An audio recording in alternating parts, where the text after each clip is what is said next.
This is Liz from Augusta, Bellingham, Augusta. I'm the operations manager here and the facilitator of communication, and I have someone very special here today that I would love for you to meet, and this is WYATT STEELE. Howdy, you guys. My name is WYATT STEELE. Do just day-to-day operations here at Augusta. All right, so we are doing this cold, and I just want you to get to know WYATT. He's an excellent, high-performing employee here, so we have some fun stuff to share with you today. And the main purpose is that you can see yourself owning a business and being a high-performing employee as well as a business owner. If you put your mind to it, there's nothing you can't do. So how long have you been with us? Just about 2 months. Wow, you've come a long way. Yeah. Did you know how to mow when you came? I definitely mowed lawns before, but not as efficient and fast as I do it now. Yeah, for sure. So I'm going to tell a story about when WYATT came. So I interviewed WYATT. So how it works is people apply online, their application pops into me, and then I set up an interview with them. So I set up the interview with him, but I want them to do their application for it to pop in. Well, you emailed your resume or something, asked about your experience, and then I said to you, can you fill out the application thing and send it over? Yeah. Well, I didn't get that before we did the interview. Yeah. So I had the interview with him, and then I hired him, and then I set him up to meet Mike for orientation. Then this document pops in, and I see his birth date. And we don't hire anybody lower than 18 years old, and the reason for that is in the past we've had like 16-year-olds, and we've had like guys that were in the military and stuff, and they're like, these are just kids. Yeah. Like they'd wander off during jobs, they'd have to go find them. So Mike said, no more kids, right? So we had no clue until he came the day for his orientation with Mike, and Mike's like, what? Yeah. You're 17? So tell me a little bit about yourself, your family. Are you from Bellingham here? Yeah, so I've been born in Bellingham, raised in Bellingham my whole life. I just grew up, my dad did construction, so I kind of grew up in that kind of blue-collar sort of setup, which is kind of, I think, where my determination and my grit kind of comes from. But yeah, so I grew up playing sports my whole life, played football, played basketball, stuff like that, a little bit of lacrosse, rugby, stuff like that. And then, after kind of a couple years, it just relaxed, and I was like, I should probably get a job, start, working and kind of figure out how that whole thing works. And I've done jobs with my dad and with my mom and stuff like that. But is this your first official job with another company? Official job that's not like related to like a close friend or relative or family, like yeah. So it's sweet. So when you found us, was it just off Craigslist, the job ad? Yeah, I was looking through all the different Craigslist ads, and I was like, I don't know, this just seems like something that I can learn a lot from. And what appealed to you? Did you see the paid for performance or the team thing, or what were you seeing? Well, it seemed like the team dynamic of Augusta was just sweet. Like the way, just the description on Craigslist was like, kind of like we're a family, like, and that's how it is really. And also, yeah, the P4P was pretty sweet. I was like 18 base pay, like I can make more than that. Like, no way you can make less. I was like, geez, that's definitely great, especially for my young age. But yeah, that's awesome. So, yeah. It's good for a first job. Yeah, sure. No minimum wage. You just flew past that. Yeah, it was great. All right, so we'll talk about a few things that have happened here at Augusta, and then I want to hear about your future goals and what you've got going on. So we had one job where one of your routes, you've been training for several weeks. You've been here for 2 months now. You've done projects and mows. Yeah. But tell me about the day that you broke a glass sliding door. And like your worry about that in regards to paid for performance money and that type thing. Yeah, that was an interesting day. It was probably within my first week, I think. I was working with Josh, who's been here for years and years, and he's like, yeah, like there's a sliding glass door down there, like, there's a door there. I was like, okay, yeah, I got it. And I'm using the weed whacker, and note to self, you guys, just a pro tip, if you're using a weed whacker and there's a glass door or a window or anything, don't go side to side next to it, go back and forth, and if you have to, just make right swipes so you're not throwing rocks into it. Anyways, so I was weed whacking around trying to, make it look nice, and a rock just flies, and I had my headphones on, and I was like, I was listening to one of my favorite songs, and I was like, that is not usually in the song. Like, this is not. Oh, you heard it? Yeah, I heard it. I was like, this is not normally in the song. So I looked to the left. I'm like, I don't think that door was like that either. So I go up and talk to Josh. I'm like, so what's like? I just broke the door. He's like, I told you that door was there. Like, he was like, so I was very concerned. I was like, so what did he tell you to do? Did he say you have to send a picture to Liz, or like send a picture to Liz, let her know, and then go knock on the door and talk to the client. The client wasn't home, so we made sure to get there and get her in contact and figure everything out. But yeah, and then in regards to P4P, I was like, I know those are expensive. Yeah. So I was like, how is that going to all work? And it ended up working out. And yeah. So the way we do it here is if you break something, we don't get people in trouble for breaking stuff. It happens unless it's carelessness. But once you let me know, I had called the glass place, set up an appointment already to get the glass fixed, emailed the client, called the client, let them know, and we have it resolved before they ever even know. Yeah. And so that's the good part. And so then I'm sure it's really nerve-wracking for you. And on paid for performance, how we do it is you have to pay the amount that was broken off of one paycheck. So like, let's say you broke a $3,000 mower. Well, of course, that's only going to be a little bit off of one check. There's no way you could pay $3,000. Yeah. That's your neck. Yeah, and that's your neck. Yeah, and that sounds really horrible. But don't you think that it makes you think like an owner a little more? Like you felt the pain so bad. Like, oh my goodness, what did I do that for? It's a lot like that book that you really like. Extreme Ownership. Extreme Ownership. Yeah. Where it's like this is not. Like, this is almost my glass door. Like, I don't want to break it. Yeah. Then I have to come home to a door that doesn't have glass in it. So it's definitely a good way for everything to work. Yeah, so then he came back and was like, so how much is that going to cost or whatever? And then on his next check, he said, I haven't seen that come off yet. So in the end, you remember what it cost? I think total it was $560, but I ended up paying like $300. Yeah. I couldn't have him pay all that. He had been trying so hard. Yeah, definitely. So usually we start people on mowing, and then we might throw them on a project. Well, I had given him one project, probably with somebody else or a couple of people. With Nick, and then I did a mulch install, which is pretty straightforward, and he did that one by himself. Well, then I gave him another project. We had a ton of people off, and so I was like, you'll have to start the first day by yourself, but I'll give you somebody tomorrow. So at the end of the day, I say, hey, I'm going to give you somebody tomorrow. And he's like, no, I want to do the whole thing myself.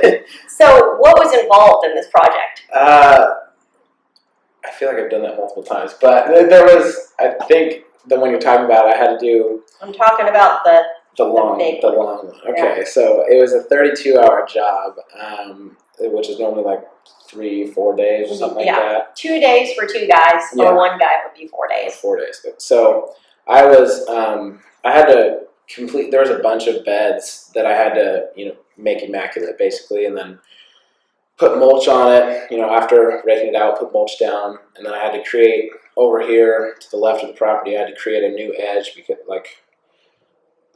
it was it had been overgrown, and then I had to create that new edge and rip all that dirt out, and then. Oh, and then there was a bunch of weeds and blackberries growing, kind of encroaching on the house. So I knocked that back like another 10 feet and then raked that all out. And installed mulch on every bed there and made it look, the Augusta standard, make it look perfect. And at the end of the first day, I think it was like a 14-hour day or something like that. She's like, okay, so I'm gonna put one of the guys, on this job and help you out. And I was like, no, I'm already basically I felt like I was basically already done. So I was like, no, if he's useful somewhere else, please put him there because I can definitely get this done. I ended up. So then the next day, all I had to do was rip out some stuff and install the mulch, which I think was 14 plus yards. Mm-hmm. And you had a work order change, so there was a little extra. Yeah. So there was a little. Yeah. But anyway, so I ended up pulling an 18-hour day that next day, which I thought I was going to end at noon. I was like, oh, it'll be a quick day. I remember telling you that. I was like, oh, I'll be home soon. or whatever, and it ended up being a very, very long day. But so let me tell you my side. So 10:30 at night, it's pitch black, and I get alerts on my cameras after we turn all the security on here at night. And at 10:30, I get an alert, and I see this truck flying into the Augusta here. I'm like, oh my word, what's he out so late for? I had already left, told him I was leaving at like 7 something. yeah, so And so 10:30, I'm like, okay, at least I know he's done. I can go to sleep or whatever. 1:30, my thing goes off again. It was like 1:18. Comes flying in again. So the 10:30 thing, he was just dumping a load here and was headed back out. So we said we can't do that again. Most clients are not that receptive to people being on their property. They are watching hockey and still up. But if that doesn't tell you anything about Wyatt, I don't know what does. So he wanted to finish the project. He was going out of town the next day. So that's why he didn't want it to go into a next day. And that is totally against what we do. But I told him the reason I did that was when I was 16, I had asked my boss, hey, has anybody ever worked here from open to close? And she's like, no, that's a long day. Wasn't it like 5 a.m. to 8? Yes, to 8 p.m., yes. And then I didn't have a car because I was a kid, and so I had to walk home. So she let me do it, but she probably shouldn't have.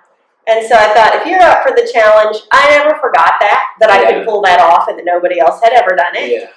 Or would want to do that. But I thought it was pretty great. And so so that is why we did it. So it was a good day. Yeah, so I'm really happy for you. So tell me a little bit about what you're doing. You're in a competition that's coming up. So tell us how you got interested in that and then what your plan is. Okay, so basically I've played football. I think I played like, I don't know, 6 years or something. I've been playing forever, since I was a kid. I think it was in 3rd grade. Wow. I had a couple buddies that were like, yeah, like, you're huge, you should definitely play football. And I was like, okay, I'll try it out. And we ended up going like undefeated for like 4 years in a row. Was this in Bellingham? Yeah. Awesome. And we were undefeated for like 4 years in a row. And then, high school comes along, and freshman year, I don't know if that's exactly 4 years. Something along there. We were undefeated for forever. But high school came along, freshman year. The varsity coach was like, hey, like, you should come play varsity with us. And I was like, as a freshman, like, I think there was only like 1 or 2 other guys that had ever done that, and I was super excited. So we started practice, and we have a guy on our team who's 6'5", 350 pounds or something like that. And, high schooler? Yeah, he was a sophomore that big. And I was like, but anyway, so then I had been going pretty good against everyone else because I was like the same size as everyone as a freshman, just because I'm bigger. And I was going up against everyone else, not really having an issue. So I was like, yeah, I'll go against him. Like, he's not that much bigger than everyone else. Of course, he's like 100 pounds bigger than everyone else, but I was like, yeah, I got it. So he ends up just completely demolishing me. Gave me a bulging disc. Oh my word! He tackled you. Yeah, it was bad. So then I couldn't play that whole year.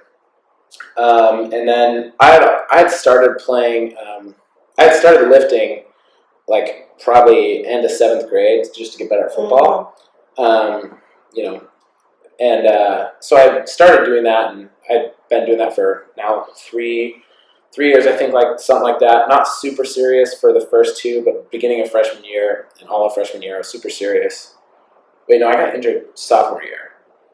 Wait, I think. Anyway, somewhere along high school, I got injured. So I lifted super serious for about a year and a half, and just loved lifting.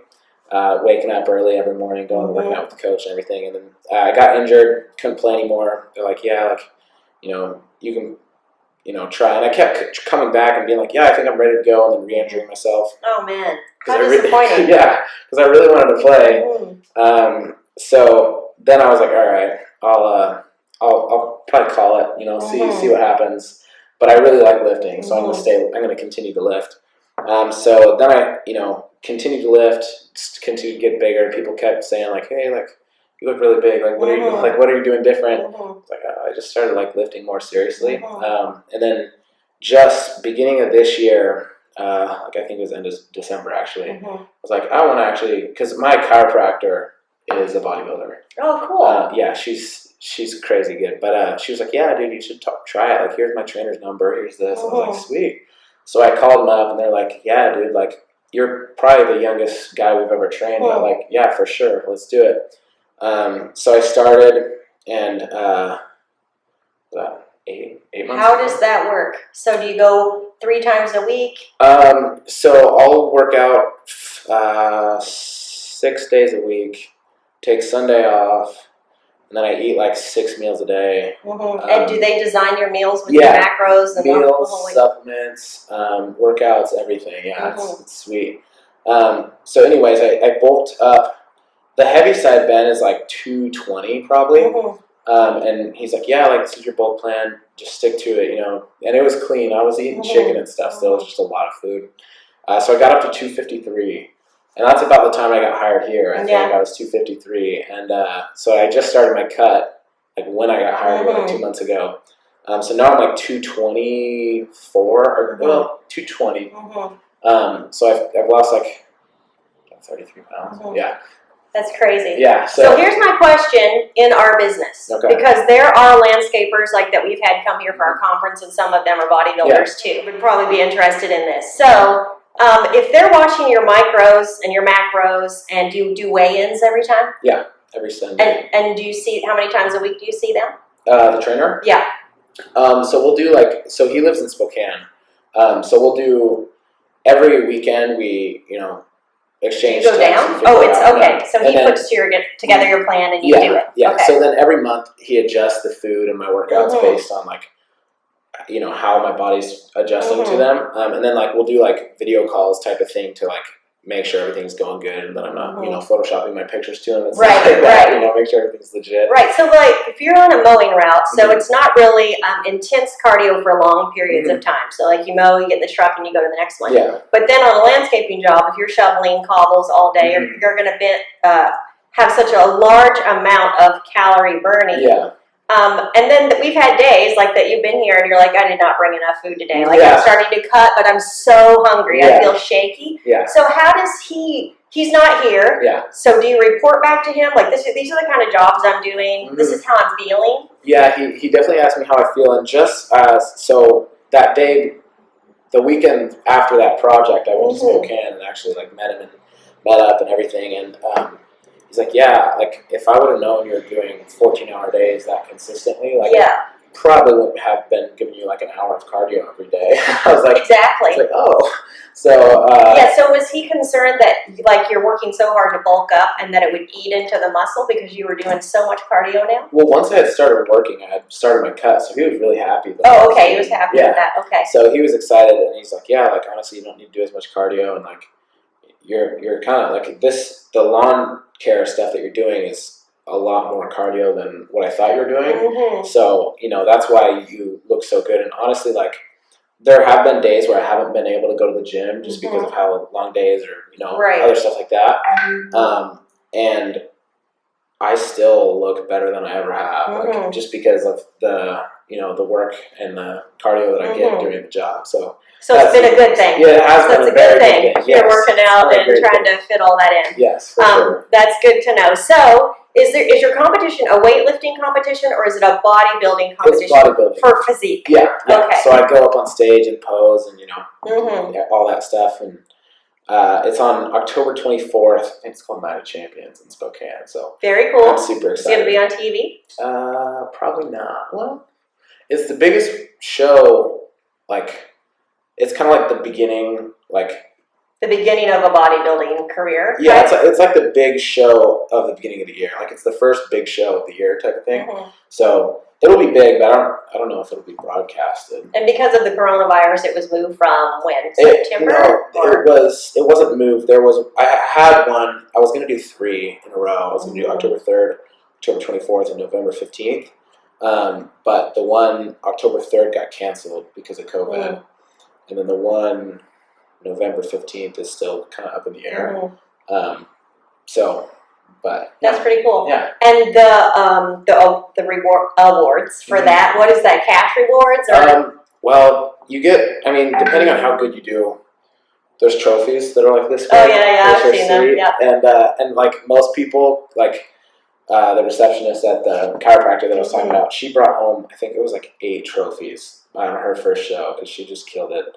So it's not so much to make money. It's a not at this personal. stage. Yeah. So Yeah. maybe you get sponsors later. Is that what people find? A lot of people will turn it into like a career by either doing like Instagram, YouTube stuff with it, or they'll get sponsors, or like the bigger shows you can make. I think there's one show that makes like 6 digits if you win, which is like crazy. I mean, obviously it doesn't really add up to the years that you spent, but I mean, yeah, it's a good personal. Yeah, it's a good, yeah, that's kind of cool. All the discipline and everything that goes into it, still fun. So overall, what's your plan for the future for business or career? So I would love to get into bodybuilding and do that full time and create kind of a sort of, I don't know if I want to do social media or just the bodybuilding, but probably social media and bodybuilding sort of thing. Can you see yourself coaching?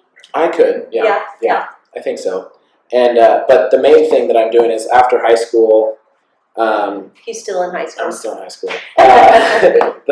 I'm doing a welding program this year. Awesome. And then after that, I'm going to this school called Hot Rod Institute in South Dakota. Teach you how to completely rebuild cars, custom interior, body, paint, engine, chassis, literally everything. How do you get into that? Do you just apply? Well, me and my dad road tripped my sister's car from here to Louisville, Kentucky last summer. So we stopped at the place. We're like, hey, like I had just turned 16, and I was like, hey, like, what's up? Pretty cool. Yeah, and they're like, oh, dude, like, you're super young, but yeah, like, definitely, I'll remember you. Like, we'll definitely, So you pay a tuition and you it's classes. It's kind of like a technical college that is super sort of cool. thing, but yeah, that'll be fun. Some crazy. So there's a career in that. Yeah. So the goal, depending on how bodybuilding goes, the other goal, or both combined, probably combined, just because I love cars, but the goal would be to create like a Gas Monkey 2.0, which is essentially like a custom car garage that just builds sweet cars. So that would be good on YouTube also. Yeah. You could create some great content with the bodybuilding and that. Yeah, for sure. That'd be cool. That's definitely what I would try and go down that road. So at Augusta, we really feel like we come into each other's lives and probably won't be in each other's lives forever. But when I do interviews, I always tell everybody that we are here for each other. It doesn't matter what's going on in our life. When we come here, we're all about helping each other get our projects done and everything. And while we are in each other's lives, even if it's a short time, we try to help each other be the best versions of ourselves we can be. So for instance, I would typically tell somebody no way about the project that he wanted to do, but he needed to do it. And so as long as I know it's okay with the customer, that's okay. I know that he is putting in all the work with his bodybuilding or whatever, and so I know that takes a lot of discipline. So when people have goals like that, and you see that, and you work with them, you want them to be able to reach their goals, right? You have the opportunity to help them, just support them with whatever they're doing, and that's really what we do here. It's what we're all about. And so going forward, you're going to be leaving us pretty soon to go into the welding program, which we're very disappointed. But we've been very happy to have you here. And I haven't even told the team that he's not going to be here yet. He just gave his notice a little bit ago. But you as a person, when I first met you and you came here, and I saw your lunchbox, and it is just the regular kind of soft square lunchbox, and he had quotes written on it. Wrapped all the way around in a marker. And I told Nick, I'm going to like this person. I saw his lunchbox. And I love quotes and books. And so when you came here, first of all, when we had our interview, what did you think about the whole, did it seem weird to you that our team has an Audible account? And did you think, oh, that's so dumb? Or honestly, I remember when you guys gave me the login, and I was like, "That is the coolest thing ever." And you didn't listen to anything like that. I didn't have an Audible or anything before. I'd always wanted one, but I was like, I don't know if I want to pay the money. Exactly. I don't really like listening to books anyway. I don't like reading books, so so you're not a book hold in your hand kind of person. No, not necessarily. So when I saw that, I was like, "This is sweet." I've always wanted one of these, but I've never gone into it. But I was like, and to have a company that wants you to be able to do these types of things, that's wild. Telling you to wear earbuds while you work. Yeah, exactly. And I was like, this is sweet. And then once I didn't, for the first couple weeks, I just stuck to my music. Listen to that. And then something. I think I was talking to Nick, and he was like, "Listen to this book," and then something switched, and I started listening to books. I ended up going through like 9 books, I think, almost in like the span of a month. This is the perfect job for that. Yeah, it's so great. And like, I was just listening, and I was like, these are sweet, and like, and you can. I love how you can speed up things. Totally, isn't that good? If I were at 1 speed, I would be like 1.5. Yeah, I do like between that and 2, and it's so sweet. Like, that is the coolest thing. What did you think of the paid performance model? At first I was like, it seems like a little bit interesting. Like, it seems kind of like it's like, to me, I was like, I feel like you wouldn't necessarily make more money. You would just get off earlier, which is making more money. But I was like, I'm down to work. I'm down to work till 1. Yeah, exactly. Making more money, and that's how I originally thought about it. And then I was like, this is sweet. Like, I love. At first, I was definitely like kind of confused and like, wait a minute, what's? Yeah, it can be confusing at first. Yeah. But then after I've like learned and like seen how the paychecks have changed based on how like me learning new stuff and learning more efficient ways. So your first checks when you were training, you were probably at base pay the whole time. The first check was I think a couple cents over base pay, and the second one maybe like $1 over base pay, and then I think this one was like. So when you did those projects, you could tell a difference. Yeah. How fast you were moving, how much you were getting done, and can you see the price of the job? Yes. So if a job is $2,000, you're seeing that, and then you're seeing the budgeted hours also, and you get a third of that. Now, this week, so he said, hey, if I have questions on my pay stub, I kind of figured it out. I figured like it should be this much more. And then what do we usually do when that happens? So if I have any questions, I can go and talk to Lonnie, who is the overseer of all. She inputs all the numbers. And and did you connect with her today? Not quite yet.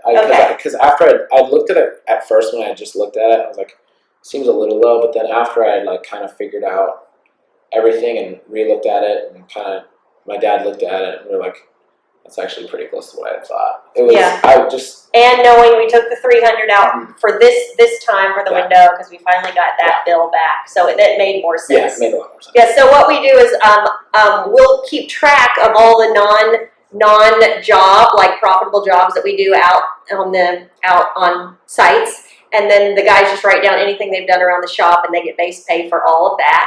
And then if there's something like that with the window, then I just let Lonnie know, hey, such and such a day, we got the receipt back. Only $300 needs to come off for the window that Wyatt broke. We'll cover the rest. And so she just puts notes in there. So in the Excel documents, it like pops up note, taking this much off.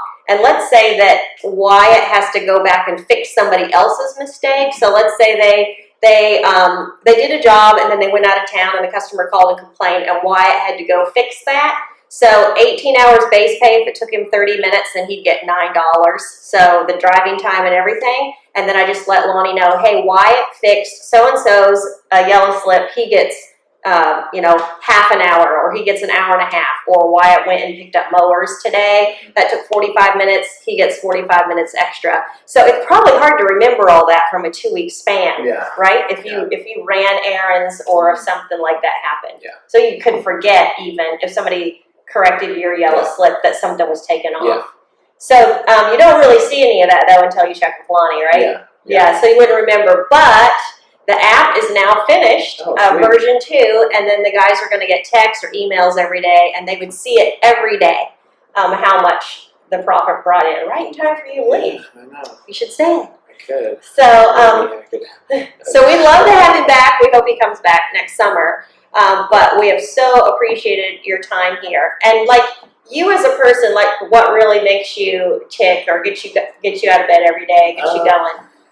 There's a couple things, but one, I'm super duper competitive. I'm the youngest of 4, so one of my sisters was super good at golfing. She went to state for golfing, super good at golfing. My other sister went to college for soccer, played at Kentucky and the Portland Pilots. Wow, both that's excellent.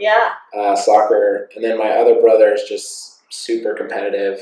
Mario Kart goes. Our family gets down with Mario Kart. But basically, I'm super competitive. So like, if I see for instance, when I see Nick is making more money or he's getting more jobs done, I'm like, oh, like, no, It's possible. I can do this this. is not gonna happen. I'm not gonna let him beat me. So like, continue to work harder and try and push. And also, I've just grown up seeing my dad work hard. Yeah, kind of seeing where he's been able to go from the bottom sort of thing. Yeah. So that's and he owns his own business. Yeah.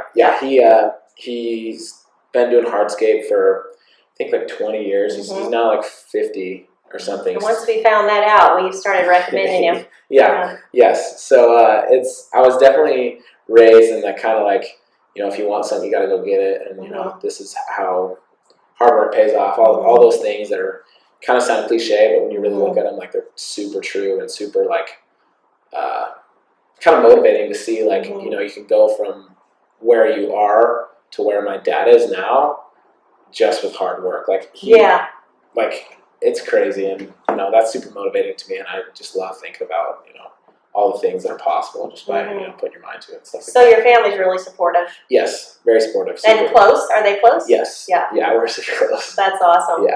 Yeah. So anything else you want to share about being here at Augusta, the team, Mike, or anything? Super welcoming. Literally the coolest environment I've ever been in ever. Like all the guys that I talk to that are working here and everything, like they're like, there's a couple guys that had done refinery work before, and they're like, the environment here is so much like better, and just like I wouldn't trade it for the world. Basically, like it's great, and honestly, like the way Mike is, just always being able to help, always just ready to like jump on a job, even though he's not necessarily mowing normally. Like if mowing needs to get done, he'll jump on it, he'll go mow, and just like. It's great. Like if there's an Augusta near you, go work there because it's. Or become a franchisee. There you go. Yeah. So we would love.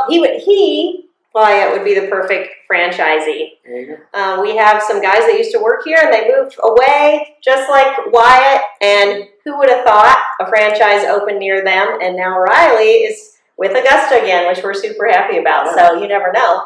Might come your way while you're gone. You work for Augusta. Yeah. So thank you for your time tonight. He worked all day. And we did the interview tonight. So I just wanted you to get to meet Wyatt and get him to share a little bit before he heads out on all his future plans. And we wish you best of luck. Yeah. And thanks for being here. Yes, thank you.